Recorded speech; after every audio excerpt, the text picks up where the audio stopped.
آیت نمبر 28۔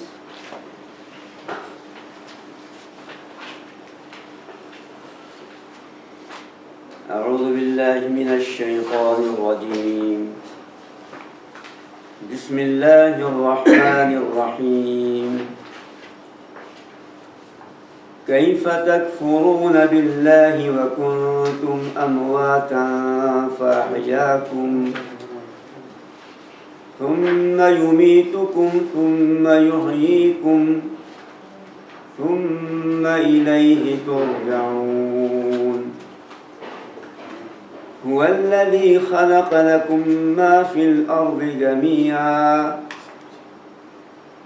ثم استوى إلى السماء فسواهن 7 سماوات وهو بكل شيء عليم۔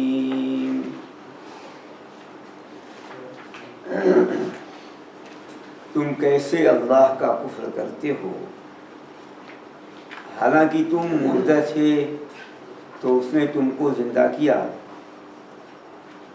پھر وہی تمہیں مارتا ہے، پھر وہی تمہیں زندہ کرے گا، پھر اسی کی طرف تم لوٹائے جاؤ گے۔ صرف وہی ہے وہ جس نے تمہیں تمہارے لیے پیدا کیا ہے ان سب کو جو زمین میں ہے، پھر اس نے آسمان کا قصد کیا تو ان کو 7 آسمان مکمل بنایا، اور وہ ہر چیز سے باخبر ہے۔ آپ کے سامنے 2 آیتیں پیش کی گئی ہیں۔ ان 2 آیتوں میں کافروں کو توبیخ کی گئی ہے، ان کے کفر پہ انکار دیا گیا ہے۔ جس سے پہلے بات بتائی گئی جو ان کی بری صفات تھیں، کافروں کی، منافقوں کی، اہل کتاب کے کافروں کی، فاسقوں کی، جنہیں اللہ تبارک و تعالیٰ نے حکم سنایا کہ وہ خسارے اور نقصان میں ہیں، تو اب ان کو اللہ تبارک و تعالیٰ نے ڈانٹ پلائی ہے ان 2 آیتوں میں۔ غائب کا صیغہ تھا پہلے، لیکن اب حاضر کا صیغہ ہے۔ الذین ينقضون عہد اللہ فیقولون ماذا اراد اللہ، یہ غائب کا صیغہ تھا، لیکن اب اللہ تبارک و تعالیٰ نے یہاں حاضر کا صیغہ استعمال کیا ہے اور فرمایا ہے کیف تکفرون باللہ، تم کیسے اللہ کا انکار کرتے ہو یا اللہ کا کفر کرتے ہو۔ پہلے یہ تھا کہ وہ کہتے ہیں کہ اللہ نے اس مثال سے کیا ارادہ کیا ہے، وہ کہتے ہیں، وہ اس لیے کہ جب مخاطب کیا جائے اور خطاب کا صیغہ ہو تو ڈانٹا جاتا ہے، اگر غائب ہو تو ڈانٹنے کا کوئی فائدہ نہیں، تو اس لیے اللہ تبارک و تعالیٰ نے مخاطب کیا ہے اور خطاب کا صیغہ استعمال کیا ہے۔ فرمایا کیف تکفرون باللہ۔ پہلی آیت میں اللہ تبارک و تعالیٰ نے یہ بتایا ہے کہ کفر بغیر سند اور بغیر دلیل ہے، اور جو لوگ دلائل کے باوجود کفر کرتے ہیں ان کا کفر بہت برا ہے۔ اور دوسری آیت میں اللہ تبارک و تعالیٰ نے انسانوں کی خلقت کا مقصد بتایا۔ فرمایا اللہ تعالیٰ نے کیف تکفرون باللہ، کیف یہ اس میں استفہام ہے، اور عام طور پر اس سے حال پوچھا جاتا ہے، حال معلوم کیا جاتا ہے، لیکن یہ کیف تعجب کے لیے بھی استعمال ہوتا ہے، توبیخ اور ڈانٹ کے ساتھ۔ اور یہاں پر اللہ تبارک و تعالیٰ نے تعجب کے طور پر استعمال کیا ہے کہ کیسے کفر کی جرات کرتے ہیں جبکہ کفر کے دلائل نہیں توحید کے دلائل موجود ہیں۔ کیسے جرأت کرتے ہیں کفر کی؟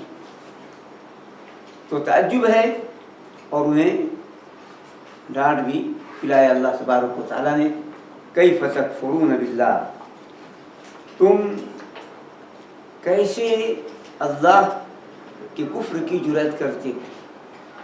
تعجب ہے تم اللہ کا کفر کیسے کرتے ہو؟ وَكُنْتُمْ أَمْوَاتًا فَأَحْيَاكُمْ، اب اللہ تبارک و تعالیٰ نے دلائل دیے اپنے وجود کے، دلائل دیا اللہ تبارک و تعالیٰ نے کہ صرف ایک اللہ کی ہی عبادت کی جانی چاہیے اور غیر اللہ کے ساتھ، اللہ کے ساتھ کسی غیر کو شریک نہیں کرنا چاہیے۔ وَكُنْتُمْ أَمْوَاتًا فَأَحْيَاكُمْ، اس حال میں کہ تم مردہ تھے، پھر اس نے تم کو زندہ کیا، پھر وہ تمہیں مارے گا، پھر تمہیں زندہ کرے گا۔ دو موت دو زندگی، دو موت اور دو زندگی، جو صحیح ثابت ہے عبداللہ بن مسعود رضی اللہ تعالیٰ عنہ، عبداللہ بن عباس رضی اللہ تعالیٰ عنہما، اور اس طرح اور دوسرے صحابہ کرام رضوان اللہ اجمعین سے، وہ یہ ہے کہ پہلے انسان نہیں تھا، عدم سے وجود بخشا، تو زندگی نہ ہو تو اس کو موت کہتے ہیں، زندگی نہ ہو تو اس کو موت کہتے ہیں۔ انسان پہلے نطفہ تھا، یا پہلے آدم علیہ السلام کی صلبوں میں تھا، یا انسان اپنے آبا و اجداد کی صلبوں میں تھا، تو اس کا وجود نہیں تھا، عدم تھا، نہیں تھا وہ، تو اس کو موت کہتے ہیں جب زندگی نہ ہو۔ اور اس کو اللہ تبارک و تعالیٰ نے فرمایا ہے بلدۃ میتہ، قرآن کریم میں فرمایا، مرا ہوا شہر۔ اور اسی طریقے سے مردہ، جب وہاں زندگی نہ ہو تو مردہ شہر۔ اسے زمین کو اللہ تبارک و تعالیٰ نے فرمایا، زمین کو مردہ جو ہے زمین کہا ہے اپنی کتاب میں، جب اس میں اس سے نباتات پودے نہ اگیں اور کچھ چیزیں پیدا نہ ہو تو مردہ زمین ہے، اور جب بارش ہوتی ہے تو اللہ تبارک و تعالیٰ اسے زندہ کر دیتا ہے۔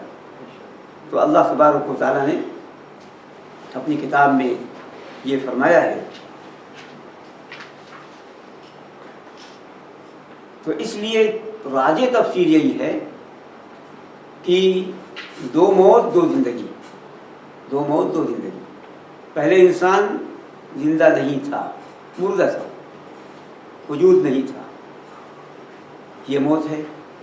پھر اللہ تبارک و تعالیٰ نے زندہ کیا، یعنی دنیا میں بھیجا، دنیا میں آیا۔ پھر اس کے بعد یہ پہلی زندگی، یہ پہلی موت۔ پھر اللہ تبارک و تعالیٰ مارے گا، موت دے گا، جب قبر میں انسان مرنے کے بعد دفنایا جائے گا، دوسری موت ہی ہے۔ اور پھر دوسری زندگی جب وہ دوبارہ زندہ کیا جائے گا حساب کتاب کے لیے، محشر کے میدان میں لایا جائے گا، فیصلہ ہوگا جنت و جہنم کا۔ یہ دو زندگی اور دو موت ہے، یہی صحیح ہے، یہی راجح ہے، اور یہی ابن مسعود رضی اللہ تعالیٰ عنہ اور عبداللہ بن عباس رضی اللہ تعالیٰ عنہ نے فرمایا ہے۔ قرآن کریم کی آیت سے استدلال کیا ہے جو اللہ تبارک و تعالیٰ نے اپنی کتاب میں فرمایا، قالوا ربنا امتنا اثنتین واحییتنا اثنتین فاعترفنا بذنوبنا فهل الى خروج من سبیل، سورہ غافر آیت نمبر 11۔ فرمایا جب مشرک جہنم میں چلے جائیں گے تو وہ اللہ تعالیٰ سے کہیں گے ہمارے رب تو نے ہمیں دو موت دے دیا، دو زندگی دے دی، تو نے ہمیں دو موت دیا، دو زندگی دے دی، تو اب ہم نے اپنے گناہوں کا اعتراف کر لیا، ہم نے فاصرفنا بذنوبنا، دنیا میں جو تم نے زندگی عطا کی، ہمیں بھیجا، ہم نے نافرمانیاں کی، تو ہم نے اپنے گناہوں کا اعتراف کر لیا۔ تو کیا یہاں سے نکلنے کا کوئی اور راستہ ہے؟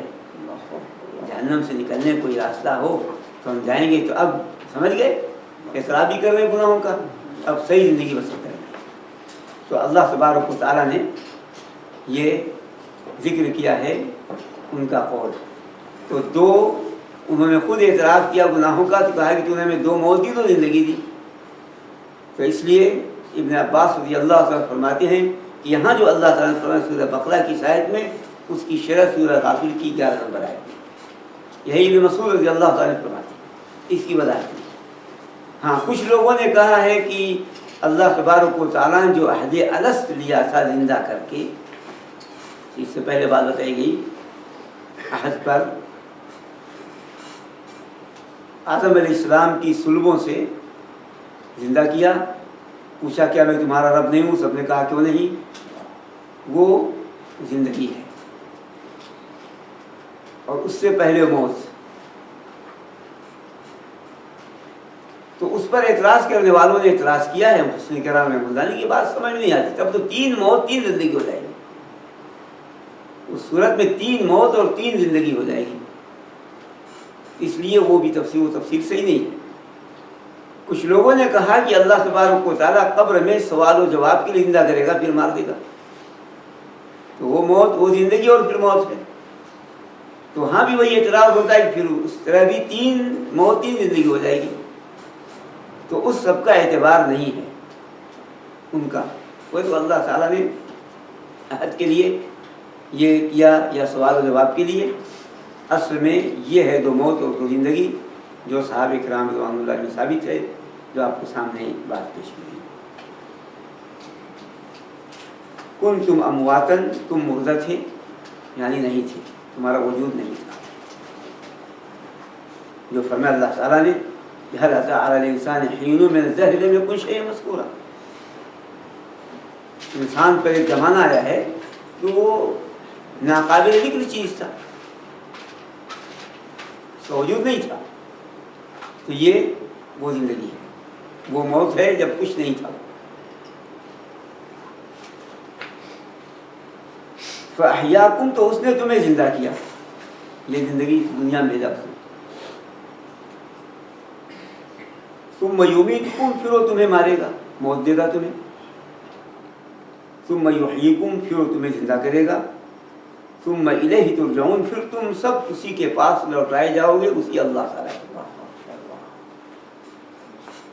جیسا تم کو اللہ نے پیدا کیا، پھر تم اللہ کے پاس جاؤ گے حساب و کتاب کے لیے۔ یہاں پر علماء کرام نے بہت تفصیلی باتیں پیش کی ہیں، اور سائنس کا پورا چیزیں پیش کر دی ہیں یہاں پر، اور ہمارے علماء کرام نے اس موضوع پر تحقیق کیا ہے۔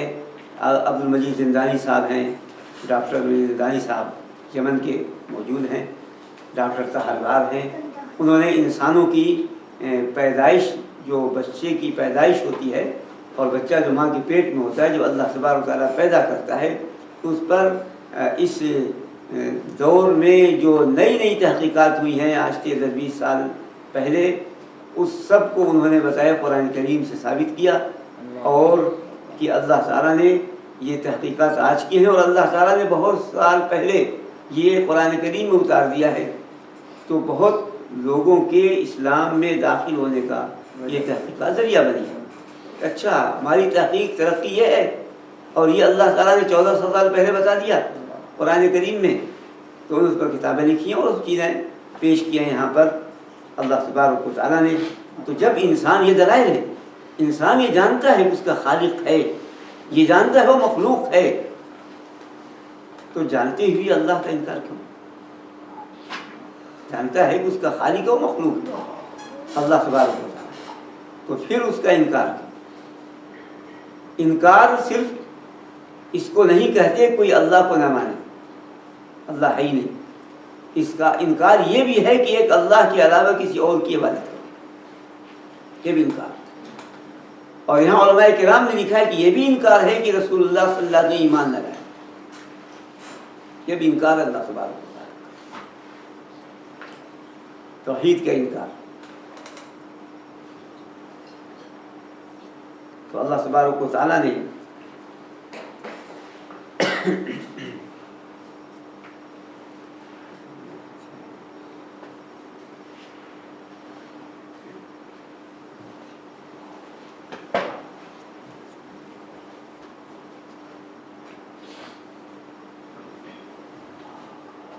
کنتم امواتن، تم زندہ تھے،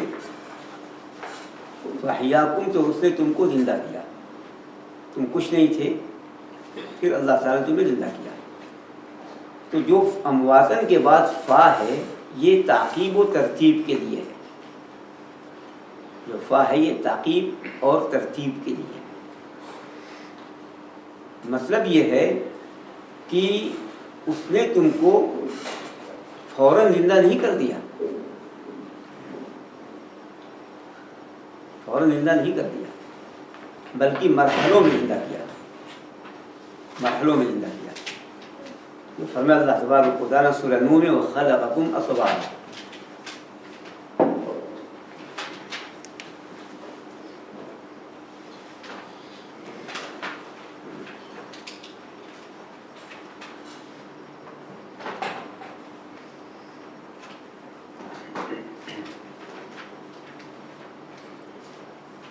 وَكُنْتُمْ أَمْوَاتًا فَأَحْيَاكُمْ، تو فا جو آتا ہے یہ ترتیب اور تعقیب کے لیے آتا ہے، ترتیب کے لیے اور تعقیب کے لیے۔ تعقیب مطلب بعد میں، بعد، فوراً نہیں، فوراً زندہ نہیں کیا، مرحلوں میں زندہ کیا، نطفے سے خون کا لوتھڑا، پھر گوشت کا لوتھڑا، پھر اس کے بعد اس پر ہڈی پہنائی گئی، پھر ڈھانچہ بنا، پھر اس پر روح پھونکی گئی۔ تو جو فا کہہ دیا اللہ تبارک و تعالیٰ نے، اس میں پورے یہ مراحل پوشیدہ ہے، پورے یہ مراحل پوشیدہ ہے۔ تو فا جو ہے یہ تعقیب اور ترتیب کے لیے آتے ہیں، اور یہ بھی جو مرحلے ہیں ترتیب وار ہیں، یہ نہیں کہ ایک مرحلے کے بعد دوسرا لمبا پھر وقفے کے بعد مرحلہ آیا، فوراً ترتیب کے ساتھ، بہت دیر تک۔ ثم ہے وہ تاخیر کے لیے آتا ہے، فا جو ہے ترتیب اور تعقیب کے لیے آتا ہے، بات کے لیے آتا ہے۔ تو اللہ تبارک و تعالیٰ اس میں پوری انسان کے پیدا ہونے کے جو مرحلے ہیں سب ذکر کر دیا اللہ تبارک و تعالیٰ۔ ثم یمیتکم، یہ ثم یہاں ذکر کیا اللہ تعالیٰ، پھر وہ تمہیں مارے گا۔ ثم اس لیے کہ اب زندگی کے بعد فوراً نہیں مارتا، تاخیر ہے، بہت تاخیر ہے، 60 سال 70 سال 50 سال 80 سال 100 سال، یہ اس لیے ثم ذکر کیا اللہ تبارک و تعالیٰ۔ ایک پوری زندگی اللہ تبارک و تعالیٰ اس ایک آیت میں انسان کی زندگی کا پورا رجسٹر کھول دیا اور لپیٹ بھی دیا ہے اس ایک آیت تو پورا۔ پھر وہ تمہیں مارے گا، زندہ کر، وہی اس نے تم کو زندہ کیا ہے، اور یہ زندگی ہے تمہاری، اور پھر اس کے بعد تمہیں مارے گا۔ پھر ثم یحییکم، پھر وہ تمہیں زندہ کرے گا۔ یہاں بھی پھر ایک لمبا وقفہ ہے، مارنے کے بعد قبر میں پھر اس کے بعد قیامت آئے گی، قیامت آنے کے بعد پھر یہ سب ہوگا، حساب و کتاب۔ تو اللہ تبارک و تعالیٰ نے اس میں انسان کی وجود کا ذکر کیا ہے، اور انسان کا وجود یہ اللہ کے وجود کی دلیل ہے۔ انسان کا وجود اللہ تبارک و تعالیٰ کی عظمت کی دلیل ہے، انسان کی خلقت اللہ تبارک و تعالیٰ کی قدرت کی دلیل ہے۔ انسان کے اندر توحید کی ایک دنیا، دلائل کی ایک دنیا پوشیدہ ہے، اس لیے انسان صرف اپنی ذات میں اگر غور کر لے تو اللہ کا انکار کبھی نہ کرے، ایک اللہ کو مانے۔ اب ان دلائل کے باوجود اگر کوئی اللہ کا انکار کرے تو یہ بہت برا کفر ہے اور یہ بہت بڑی جرأت ہے جو کافر اللہ پہ ایمان نہ رہے اور اللہ کو نہ. تو اللہ تبارک و تعالیٰ نے یہ ذکر کیا ہے. دوسری آیت میں وَهُوَ الَّذِي خَلَقَ لَكُم مَّا فِي الْأَرْضِ جَمِيعًا، وہی وہ اللہ ہے جس نے تمہارے لیے پیدا کیا وہ سب جو زمین میں، وہ تمام چیزیں پیدا کی جو زمین میں ہے تمہارے لیے. پہلے وجود کے دلائل دیے اللہ تعالیٰ نے، اور جو مردوں کو زندہ کرے اور زندوں کو موت دے وہ قادر مطلق ہے، عظیم ہے. وہی اس کا مستحق ہے کہ صرف اور صرف اسی کی عبادت کی جائے، اس پر ایمان لایا جائے اور اس کے احکام پہ عمل کیے جائیں. دوسری آیت میں بتایا گیا کہ اللہ تبارک و تعالیٰ نے انسان کی خلقت کی غایت اور غرض پیش کیا ہے.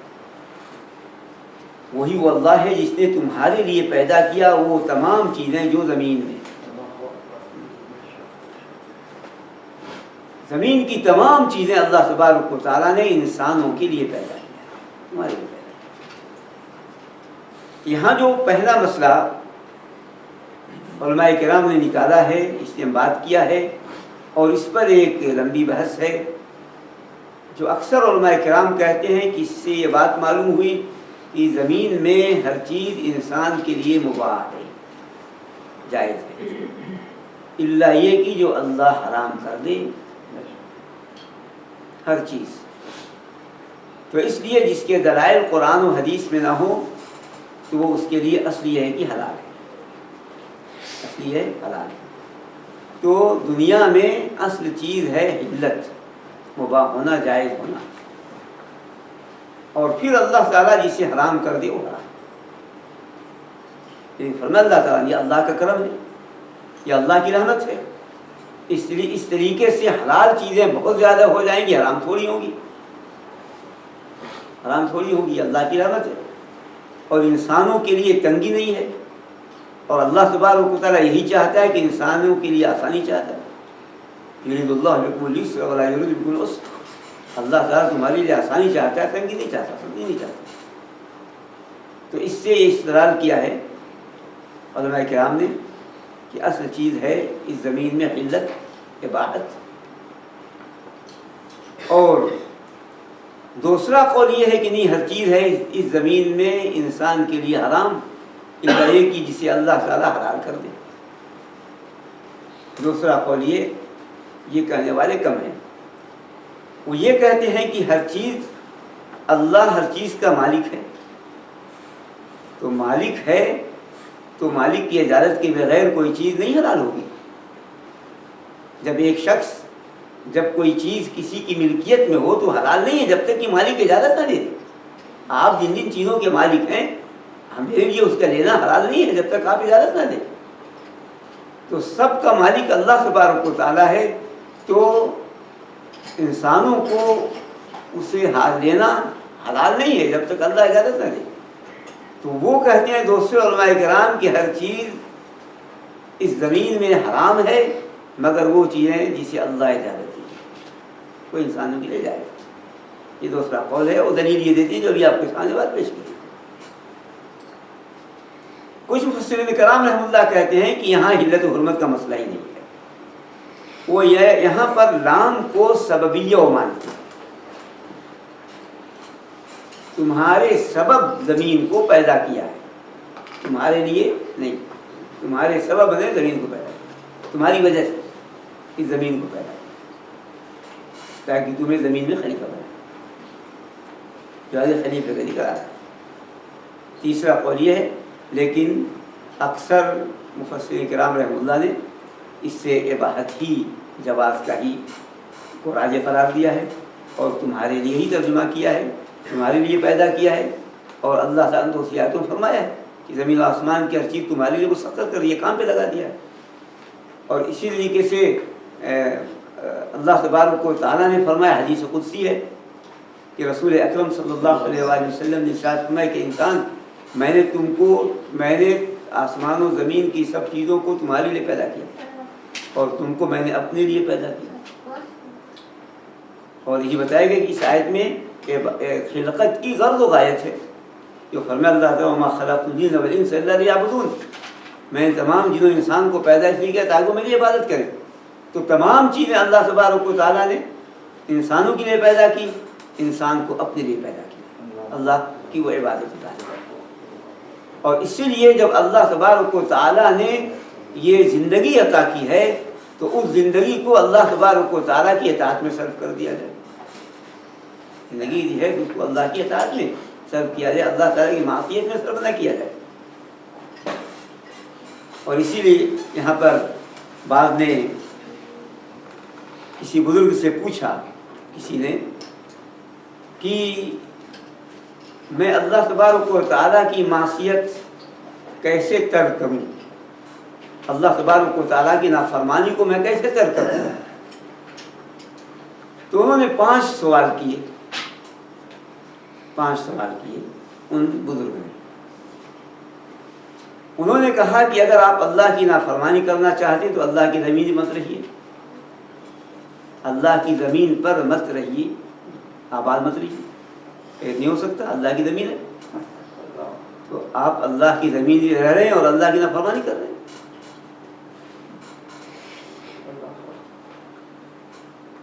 دوسرا سوال یہ کیا، یہ بات کہی کہ اچھا اگر آپ اللہ کی زمین پہ رہتے ہیں اور نافرمانی کرتے ہیں اللہ کی، تو آپ اللہ کا رزق مت کھائیے. تو یہ بھی نہیں ہو سکتا. اللہ کا رزق نہیں کھاؤں تو کہا اللہ کی زمین پہ رہتے ہیں نافرمانی کرتے ہیں، اللہ کا رزق کھاتے ہیں اور اللہ کی نافرمانی کر رہے ہیں، اس کی بات نہیں مانتے. پھر تیسری بات یہ کہی کہ اچھا تو آپ اس جگہ اللہ کی نافرمانی کیجیے جہاں اللہ نہ ہو، یعنی اللہ آپ کو نہ دیکھ رہا ہو، اللہ کے علم میں نہ ہو. یہ بھی نہیں ہو سکتا. کہ اچھا اللہ کی زمین پہ رہتے ہوئے آپ نافرمانی کریں گے، اللہ کا رزق کھاتے ہوئے نافرمانی کر رہے ہیں اور اللہ دیکھ رہا ہے اس کے سامنے نافرمانی کر رہے ہیں دیکھتے ہوئے. پھر انہوں نے تیسری بات کہی، تیسرا سوال، جب ملک الموت آئیں تو آپ کہہ دیجیے کہ میں نہیں جاؤں گا، مجھے مرنا نہیں. کہ اس کا کوئی انکار ہی نہیں کر سکتا، ہمت ہی نہیں کہ ملک الموت آئیں کہہ دوں مجھے مرنا نہیں. کہ اللہ کی زمین پہ رہ کر نافرمانی کر رہے ہیں، اللہ کا رزق کھاتے ہوئے نافرمانی کر رہے ہیں اور اللہ کو دیکھتے ہوئے وہ دیکھ رہا نافرمانی کر رہے ہیں، اور آپ کو اللہ کے عذاب سے مرنے سے جو ہے نہ مرنے کی ہمت ہی نہیں ہے کہ فرشتے آئیں ملک الموت، موت کے فرشتے، اور آپ نہ جائیں. 5ویں بات یہ ہے کہ اچھا جب آپ کو اللہ کے فرشتے جنت میں ڈالنے کے لیے آئیں تو کہیں مجھے نہیں جنت میں جانا. یہ بھی نہیں ہو سکتا، میرے اندر طاقت ہی نہیں ہے. تو آپ کا پھر نافرمانی کیسے کریں؟ نہ آپ اللہ کے عذاب سے بچنے کے لیے موت سے بھی نہیں بچ سکتے، جہنم سے بھی نہیں بچ سکتے، نافرمانی کیوں؟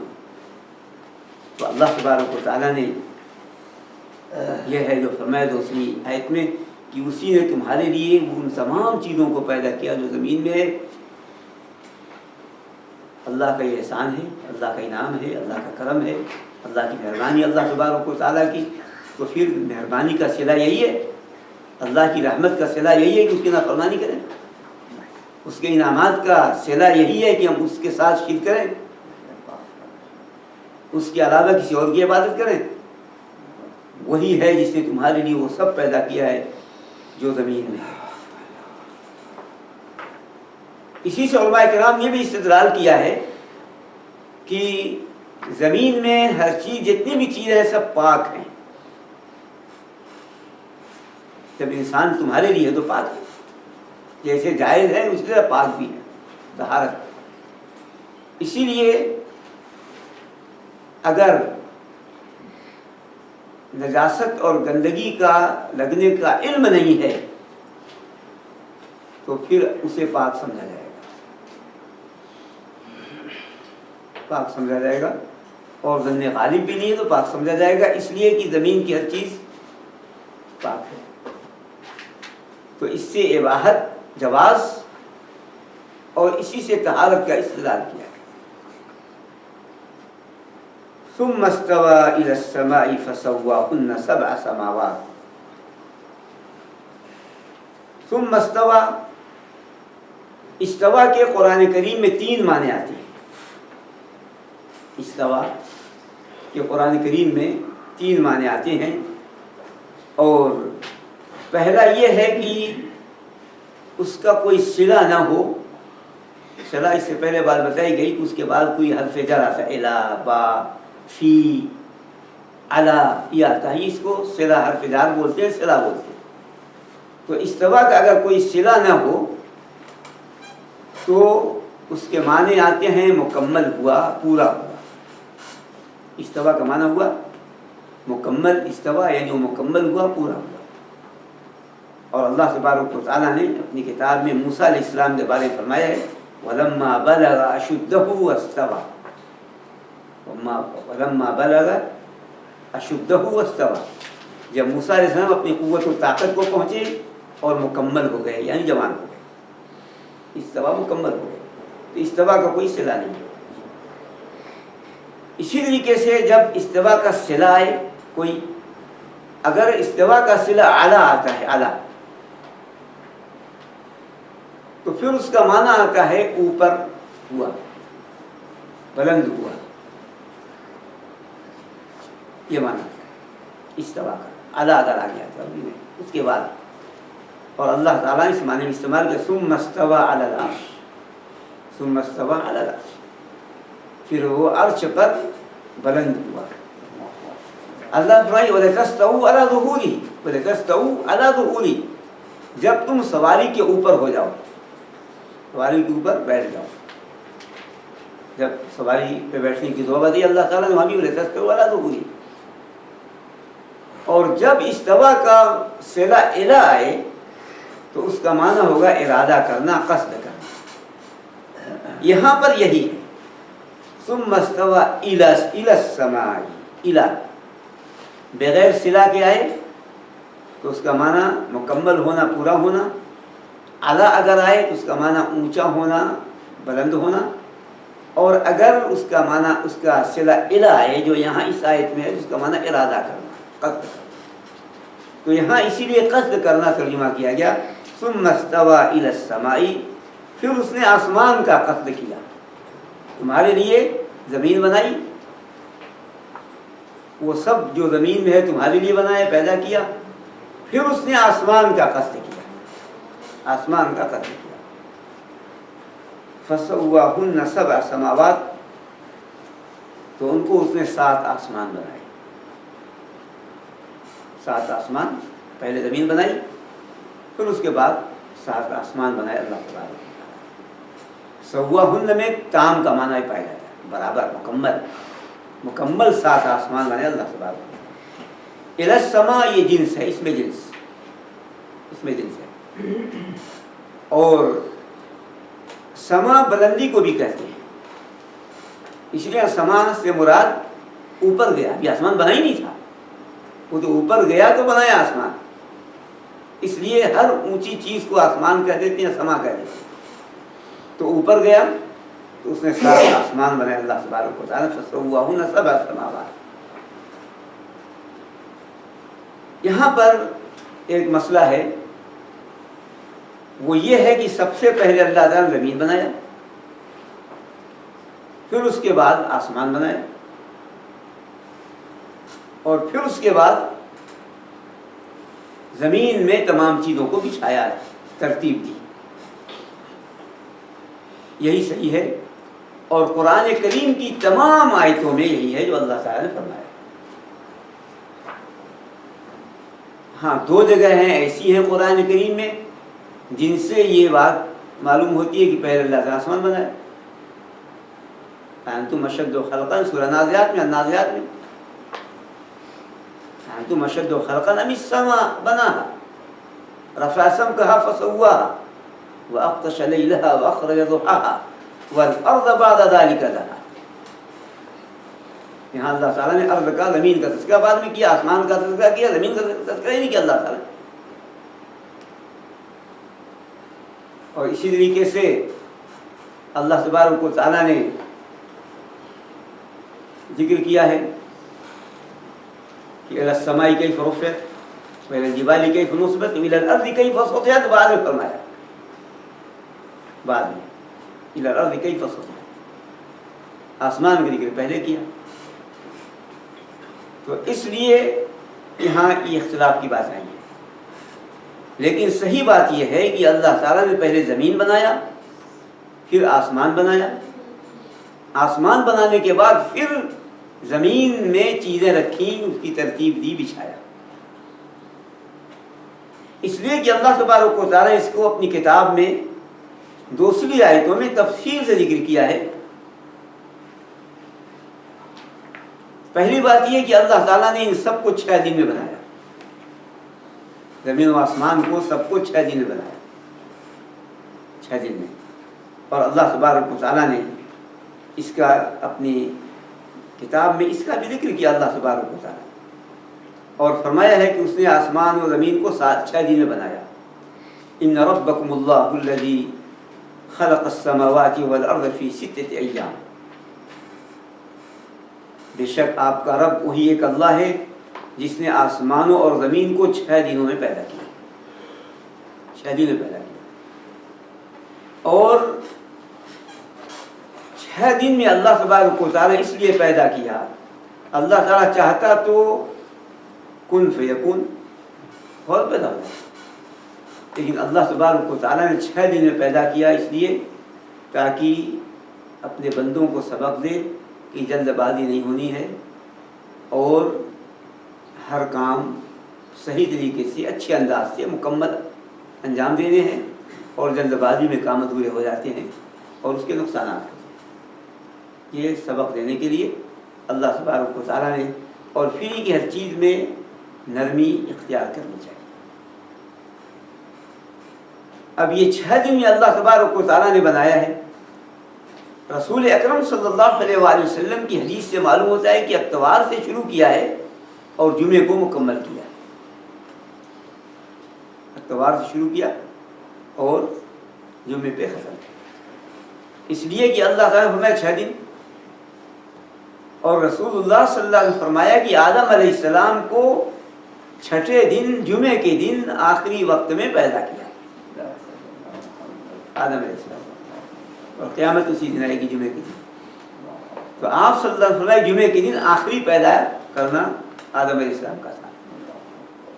تو اس اعتبار سے 6 دن اتوار سے ہوتا ہے، اتوار سے جمعہ تک 6 دن ہوتا ہے۔ تو اس لیے اس سے بات معلوم ہے کہ اتوار کے دن سے شروع کیا اللہ تبارک و تعالیٰ نے پیدا کرنا۔ پھر دوسری آیتوں میں تفصیل بھی بتا دیا اللہ تبارک و تعالیٰ نے، فرمایا اللہ تبارک و تعالیٰ نے قل اَإِنَّكُمْ لَتَكْفُرُونَ بِالَّذِي خَلَقَ الْأَرْضَ فِي يَوْمَيْنِ، زمین کو اللہ تعالیٰ نے 2 دن میں پیدا کیا، تم کفر کرتے ہو اس ذات کا جس نے زمین کو 2 دن میں پیدا کیا، زمین کو 2 دن میں اللہ تعالیٰ نے پیدا کیا۔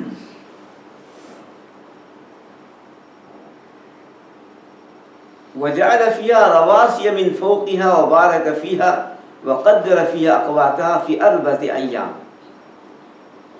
اللہ تعالیٰ نے اس میں پہاڑ اوپر سے بیٹھائے زمین میں، اور اس میں روزیوں کو اور تمام چیزوں کو ایک اندازے سے رکھا اس زمین کے اندر، تو ملا کر کے 4 دنوں 2 دن میں 2 دن میں زمین پیدا کی، اور 2 دن میں زمین کے اندر تمام چیزیں رکھی، روزیاں وغیرہ سب، پہاڑ وغیرہ سب۔ پھر فرمایا اللہ تبارک و تعالیٰ نے ثم استوى الى السماء وهي دخان فقال لها وللارض ائتيا طوعا او كرها قالتا اتينا طاعين فقضاهن 7 سماوات في يومين۔ پھر اللہ تعالیٰ نے آسمان کا قصد کیا، تو اللہ تعالیٰ نے 7 آسمان بنائے 2 دن میں، 6 دن ہو گئے، 2 دن زمین، 2 دن میں زمین کے اندر تمام چیزیں، اور 2 دن آسمان۔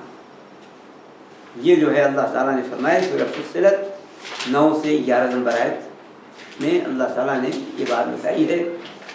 تو اب جو ان 2 آیتوں میں جہاں اللہ تعالیٰ نے فرمایا ہے آسمان کے بعد زمین کا ذکر کیا ہے، تو وہ ہے زمین کا بچھانا، ترتیب دینا۔ پہلے زمین پیدا کی، پھر آسمان پیدا کیا، پھر آسمان کے بعد 2 دن میں زمین کے اندر روزیاں، پہاڑ اور تمام چیزیں رکھی، اور وہاں سورہ نازعات میں اللہ تعالیٰ نے واضح کر دیا ہے جو آیت ابھی آپ کے سامنے پیش کی گئی کہ انتم اشد خلقا من السماء بناها رفع سمكها فسواها واغطش ليلها واخرجها والارض بعد ذلك دحاها۔ یہ زمین کو پھیلانا، ترتیب دینا اور اس میں تمام چیزیں، یہ بعد میں اللہ تعالیٰ آسمان کے بعد یہ کیا ہے۔ تو یہ ہے صحیح بات جو آپ کے سامنے پیش کی گئی۔ رسول اکرم صلی اللہ علیہ وآلہ وسلم کی ایک حدیث ہے جس میں رسول اکرم صلی اللہ علیہ وآلہ وسلم نے فرمایا، مسلم شریف کی حدیث ہے اور اس پر بہت ہی کلام ہے علماء کرام کا، کہ مسلم شریف کی ایک حدیث ہے جو عام طور پر انہوں نے اس پر جھوٹ کا بھی الزام لگایا کہ جھوٹی حدیث ہے، لیکن البانی صاحب رحمۃ اللہ علیہ صحیح کہا اسے یہ حدیث صحیح ہے، جھوٹ نہیں ہے، اس کا تعلق دنیا کے دنوں سے ہے، دنیا کی چیزوں سے ہے، اس کا تعلق زمین و آسمان کی خلقت سے نہیں ہے۔ فرماتے ہیں رسول اکرم صلی اللہ علیہ وآلہ وسلم، جو مسلم شریف کی حدیث ہے، کہ اللہ تعالیٰ نے ہفتے کے دن مٹی کو پیدا کیا، پہاڑ کو اتوار کے دن پیدا کیا، درختوں کو پیر کے دن پیدا کیا، اور ناپسندیدہ چیزوں کو منگل کے دن پیدا کیا، روشنی کو بدھ کے دن پیدا کیا، جانوروں چوپایوں کو جمعرات کے دن پیدا کیا، اور آدم علیہ السلام کو جمعے کے دن پیدا کیا۔ یہ فرمایا رسول اکرم صلی اللہ علیہ وسلم نے، اس کا تعلق زمین کی چیزوں سے ہے، یہ اس کا تعلق زمین و آسمان کی خلقت سے نہیں ہے، زمین کی چیزوں جو فرمایا آپ صلی اللہ علیہ وسلم۔ اور یہ فرمایا کہ مکروہ ناپسندیدہ چیزوں کو منگل کے دن، تو منگل کے دن یہ عقیدہ رکھنا غلط ہے، یہ نہیں بتایا کہ عقیدہ رکھا جائے جی پھر یہ منحوس ہے اور پھر دن بیماریاں پیدا ہوئیں اور ناپسندیدہ چیزیں پیدا ہوئیں۔ تو اسلام میں کوئی بھی دن منحوس اور ناپسند نہیں ہے، یہ انسان کے اپنے عمل کے اعتبار سے ہوتا ہے۔ تو یہ ہے رسول اکرم صلی اللہ علیہ وآلہ وسلم نے فرمایا ہے، اور یہ آپ کے سامنے بات جو پیش کی گئی، اور یہی بات سمجھ میں آتی ہے زمین پہلے اس لیے پیدا کیا۔ ابن کثیر رحمۃ اللہ علیہ فرماتے ہیں کہ بھائی جب اپنا گھر بناتے ہیں تو چھت تھوڑی پہلے لگا لیتے ہیں، پہلے نیچے کی چیزیں بناتے ہیں، دیواریں وغیرہ بنائی جاتی ہیں، نیچے کی چیزیں مکمل ہو، دیوار مکمل، تب چھت لگایا جاتا ہے۔ جب اللہ نے زمین بنا دی پھر اس کے بعد چھت بنایا ہے۔ تو دنیا میں ہم یہی کرتے ہیں، اور اللہ تعالیٰ نے فرمایا پہلے زمین پیدا کیا اور پھر اس کے بعد آسمان پیدا کیا۔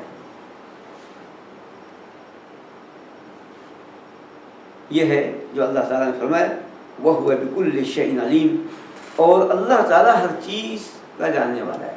عام طور پر اللہ تبارک و تعالیٰ جہاں بھی آسمان و زمین کی خلقت کا تذکرہ کرتا ہے وہاں اپنی صفت علم کا ذکر کرتا ہے، اور یہ بتانے کے لیے کہ انسان وہ اللہ کی پکڑ سے باہر نہیں، ہر لمحہ ہر لحظہ اللہ کے قبض قدرت میں، پھر کیوں اتراتا ہے، کیوں جرأت کرتا ہے کفر کی؟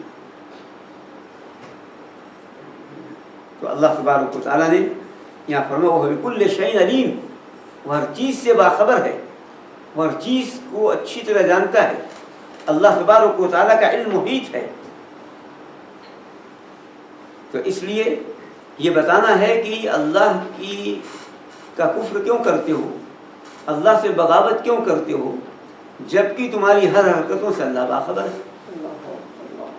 اسی طرح یہ بھی بتانا ہے کہ اللہ کی بات مانو تو علم سے منور رہو گے، اللہ کو چھوڑ دو گے تو جاہل اور جہالت کی طرف مائل ہوگے۔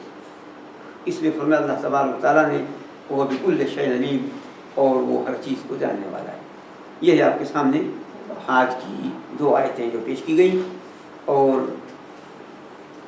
اسی پر اس میں اللہ کے وجود کی دلائل ہیں، اللہ کی وحدانیت کے دلائل ہیں، اللہ کی عظمت کے دلائل ہیں، اللہ تبارک قدرت کے دلائل ہیں، اور یہ کہ انسان جو اللہ کا کفر کرے تو یہ بے سند بے دلیل باتیں ہیں، توحید ہی کے دلائل ہیں، تو اس کی جرأت غلط ہے، اور تعجب ہے کہ وہ جانتے ہوئے یہ کفر کرتا ہے۔ ان دو آیتوں سے جو باتیں معلوم ہوئیں وہ بات پیش کر کے ختم کی جائے۔ یوں تو درس کے دوران باتیں آ جاتی ہیں، لیکن خلاصہ طور پر جو فوائد حاصل ہوتے ہیں ہمیں وہ پیش کر دیے جاتے ہیں۔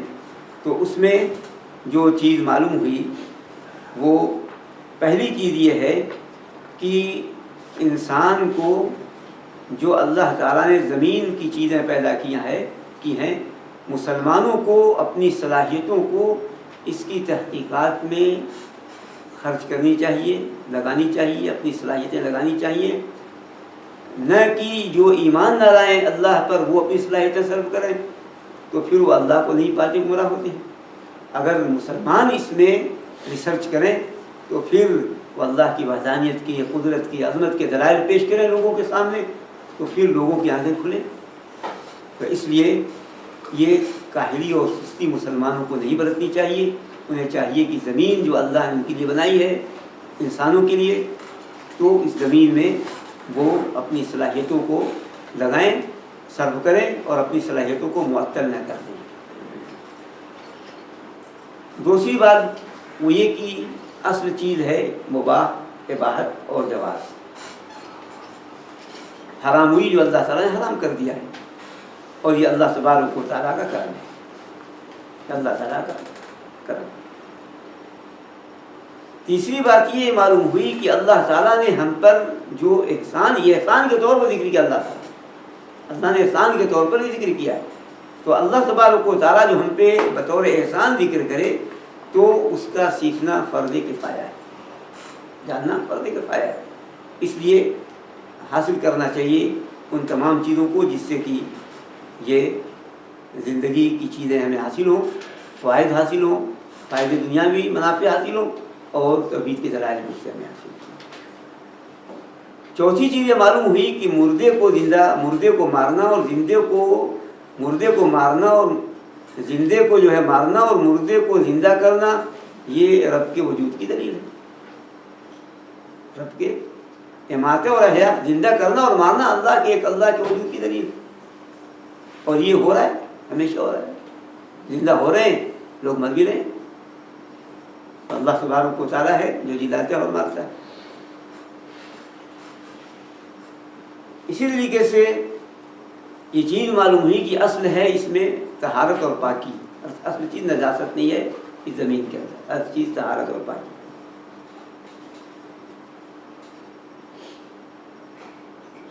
چھٹی چیز یہ معلوم ہوئی کہ زندگی کا مقصد ہے اللہ کا ذکر اور شکر، عبادت۔ پوری زندگی ایک اللہ تبارک و تعالیٰ کے ساتھ لگا دی جائے، سب چیزیں ہمارے لیے بنی، ہم اللہ کے لیے بنی، تو ہم زندگی کو اللہ کے ساتھ میں لگا دیں۔ جو حدیث قدسی آپ کے سامنے پیش کی، ابن آدم وقد خلقت كل شيء من اجلك وخلقتك من اجلی، اے انسان میں نے ہر چیز تمہارے لیے پیدا کی اور میں نے تم کو اپنے لیے پیدا کیا۔ اور اللہ تبارک و تعالیٰ کفر ناپسند ہے، کفر سے ناراض ہوتا ہے، انکار کرتا ہے، ڈانٹتا ہے، عذاب نازل کرتا ہے۔ توبیخ، ڈانٹ یہ اس کی ناراضگی کی دلیل ہے۔ اس لیے ہمیں کفر اور اس کی اقسام سے اور شرک اور اس کے انواع سے دور بھاگنا چاہیے اور توحید کی دولت سے مالا مال ہونا چاہیے۔ یہ ہے چند باتیں جو آپ کے سامنے پیش کی گئی، یہ ہیں وہ فوائد ان دو آیتوں سے جو آپ کے سامنے پیش کی گئے، اور انہی پہ اکتفا۔ وصلی اللہ علیہ سیدنا مولانا محمد وعلی آلہ وصحبہ وسلم۔